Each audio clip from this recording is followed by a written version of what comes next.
کہا کہ قومی اسمبلی پہلے ہی قرارداد کے ذریعے یہ کہہ چکی ہے کہ جو 4 جج صاحبان کا اکثریتی فیصلہ ہے ہم اس کو مانتے ہیں اور وہ آئین اور قانون کے عین مطابق ہے۔ وہ بل اس ہاؤس میں پٹ کیا گیا، پلیس کیا گیا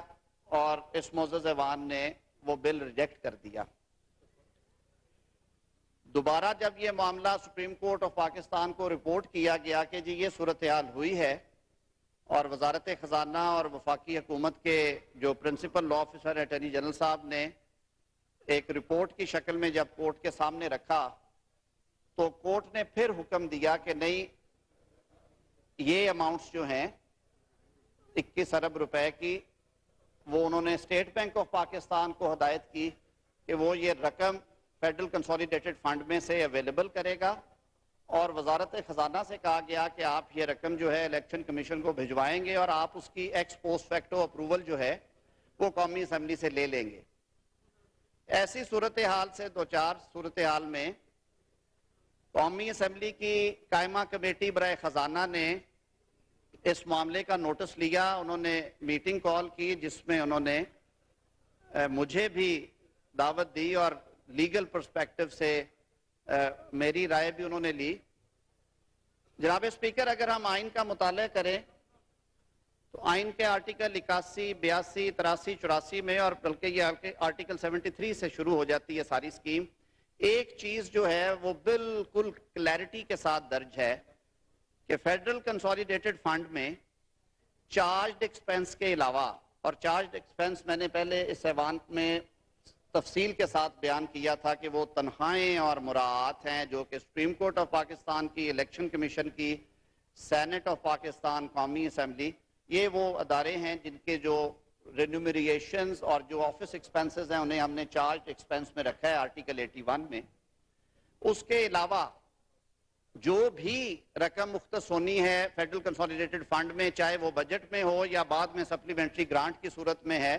وہ اس معزز ایوان کا کلی اختیار ہے کہ اس کی اپروول پرائر یا ایکس پوسٹ فیکٹو اس معزز ایوان نے دینی ہے۔ کیونکہ یہ آگسٹ ہاؤس آلریڈی اس معاملے کے اوپر اپنی رائے دے چکا تھا، تو سٹینڈنگ کمیٹی نے وزارت خزانہ کو حکم دیا اور ان کی تجویز کے اوپر وزارت خزانہ نے وفاقی کابینہ کے سامنے یہ مدعا رکھا۔ وفاقی کابینہ نے اس کو ڈیلیبریٹ کرنے کے بعد سپلیمنٹری گرانٹ آئین کے آرٹیکل 82 کی کلوز 2 کے تحت طلب کی، اور اس معزز ایوان کے سامنے دوبارہ یہ معاملہ لے کے آئے۔ دوبارہ اس آگسٹ ہاؤس نے اس کو ڈیلیبریٹ کیا، اس پہ گفتگو ہوئی۔ مجھے یاد ہے اس دن میرے آئل کے اس طرف بیٹھے دوستوں میں سے محسن لغاری صاحب نے بھی اس پہ گفتگو کی، اور انہوں نے کہا کہ یہ چارجڈ ہے، پھر انہیں بتایا گیا یہ چارجڈ ایکسپنس نہیں ہے۔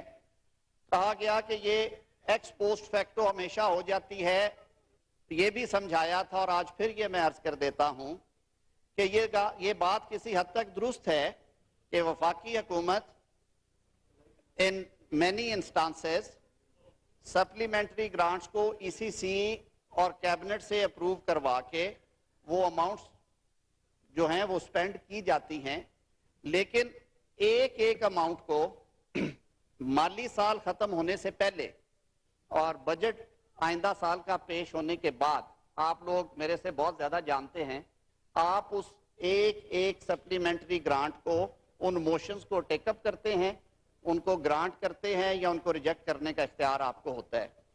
جناب اسپیکر، اس کیس میں کیونکہ عدالتی احکامات تھے اور یہ ہاؤس کیونکہ آلریڈی 2 دفعہ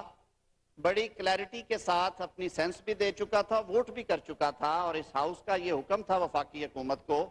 کہ اس بالا معزز ایوان کے سامنے رکھے بغیر فیڈرل کنسولیڈیٹڈ فنڈ سے اماؤنٹس اس مد میں آپ نے دینی ہے، تو ہم سے آپ نے اپروول یہاں سے ہونی ہے۔ اس کی وجہ یہ ہے کہ آج اگر وفاقی حکومت وہ 21 ارب روپے کی رقم جاری کر بھی دے تو اس ہاؤس نے کل کو ایکس پوسٹ فیکٹو دینی ہے، تو اگر کل کو آپ ایکس پوسٹ فیکٹو اپروول نہیں دیتے تو وہ جو 21 ارب کا بلیک ہول ہے اس کا ذمہ دار کون ہوگا، وہ ریکور کس سے ہوں گے، وہ قومی خزانے سے نکلی ہوئی رقم ہے، وہ کہاں پہ گنی جائے گی؟ تو اسی تناظر میں سپلیمنٹری گرانٹ جو تھی کابینہ نے کہا کہ اس معزز ایوان کے سامنے رکھی جائے، اور یہ ساری باتیں آپ کے سامنے رکھی گئی. یہ کلی اختیار ہے آئین پاکستان کے تحت عوام کے منتخب کردہ اس ایوان کا. اس ایوان نے اپنا رائٹ ایکسرسائز کیا اور وہ جو گرانٹ تھی, جو ڈیمانڈ تھی موشن نمبر 64A, وہ ریجیکٹ ہوئی. یہ صورتحال بھی دوبارہ جب سپریم کورٹ آف پاکستان کے سامنے اٹارنی جنرل صاحب نے رکھی تو انہوں نے گزشتہ ہیرنگ میں جناب اسپیکر کچھ احکامات جاری کیے جو کہ آج وفاقی کابینہ کے سامنے رکھے گئے. 19 اپریل 2023 کا جو حکم نامہ ہے اس کا پیرا 8 میں سے کچھ پورشن میں اس معزز ایوان کے گوش گزار کروں گا, کیونکہ دوبارہ یہ حکم ہوا کہ وفاقی حکومت یہ فنڈز ریلیز کر دے اور جو معاملہ ہے پارلیمان کا اور حکومت کا وہ بعد میں طے ہوتا رہے گا. میں ذرا آسان سے لفظوں میں بتا رہا ہوں جی, تو میں اس کے کچھ ایکسٹریکٹس پڑھے بھی دیتا ہوں. When viewed from this perspective, the rejection of demand number 64A has serious constitutional implications. کہ اس کے بڑے آئینی کچھ مضمرات ہیں. One possibility is that the government, and also since the federal cabinet is appointed on the advice of and is headed by him, the Prime Minister, have lost the confidence of the majority of the members of National Assembly. کہ جی یہ لگ یہ رہا ہے کہ اگر demand reject ہوئی ہے تو وزیر اعظم یا کابینہ جو ہے تو وہ ایوان کا اعتماد کھو چکی ہے. اس پہ لرنڈ اٹارنی جنرل نے کہا categorically stated that this was not so, کہ ایسی بات نہیں ہے. ایوان قومی اسمبلی کی اکثریت جو ہے وہ آج بھی وزیر اعظم کے ساتھ ہے اور ان پہ اعتماد کا اظہار کرتی ہے. تو اس پہ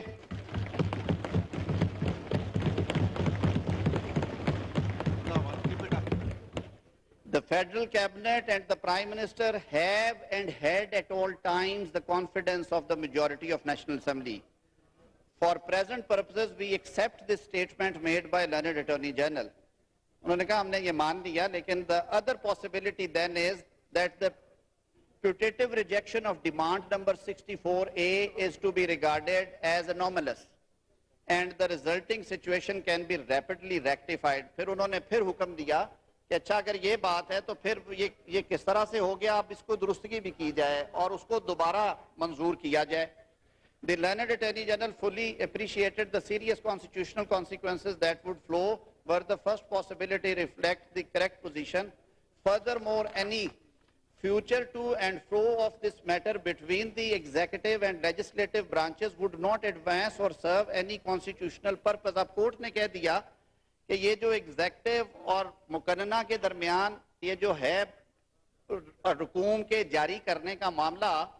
انہوں نے کہا اس کو پس پش ڈال دیا جائے, میں آسان لفظوں میں کہہ رہا ہوں, اور یہ اماؤنٹ جاری کر دی جائے. آج فیڈرل کیبنٹ میں یہ بات ڈسکس ہوئی ایٹ لینتھ.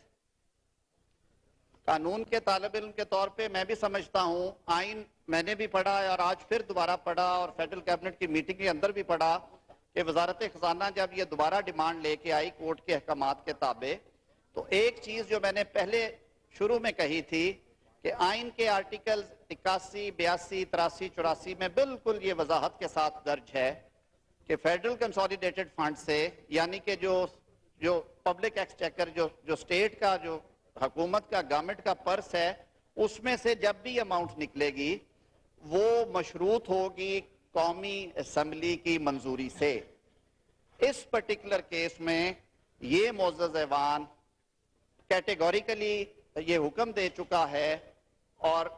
ووٹ کے ذریعے یہ بات کہہ چکا ہے کہ یہ اماؤنٹ اس ہیڈ میں سے نہیں دی جا سکتی فار سرٹن ریزنز, اور یہ اختیار ہے اس ایوان کا کہ وہ ریزنز کے ساتھ and even without reason on the basis of vote ان 22 کروڑ عوام کے دیے ہوئے مینڈیٹ کے تحت آپ یہ فیصلے کرتے ہیں. تو فیڈرل کیبنٹ نے آج پھر اس سچویشن کو اسیس کرنے کے بعد, ڈیلیبریٹ اپون کرنے کے بعد یہ مناسب جانا کہ اس ڈیمانڈ کو فار کنسیڈریشن اینڈ ڈیلیبریشنز آپ کے سامنے رکھا جائے. آج ہم اسے کسی بل کی صورت میں نہیں لے کے آئے کیونکہ وہ ایکسرسائز ہم آپشن پہلے کر چکے ہیں. میری استدعا یہ ہوگی کہ ان معروضی حالات میں اس معزز ایوان کا یہ آئینی اختیار ہے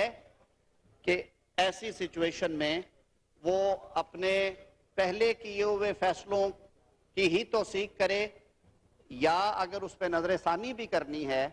تو یہ بات میں on the floor of the house کہہ رہا ہوں، یہ اختیار نہ وفاقی حکومت کا ہے نہ کسی اور ادارے اور اتھارٹی کا ہے، یہ کلی آئینی اختیار اس معزز ایوان کا ہے، یہاں بیٹھے ہوئے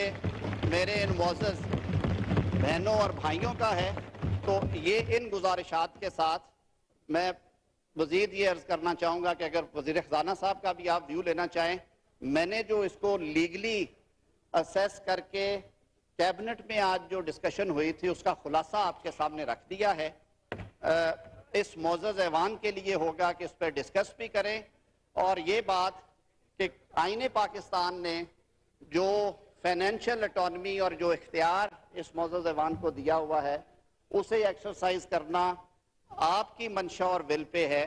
نہ وہ میری منشا کے تابع ہے نہ وہ وفاقی کابینہ کے منشا کے تابع ہے۔ یہ میں صرف گوش گزار کرنا چاہتا تھا۔ جناب اسپیکر بہت شکریہ، آپ نے وقت عنایت کیا۔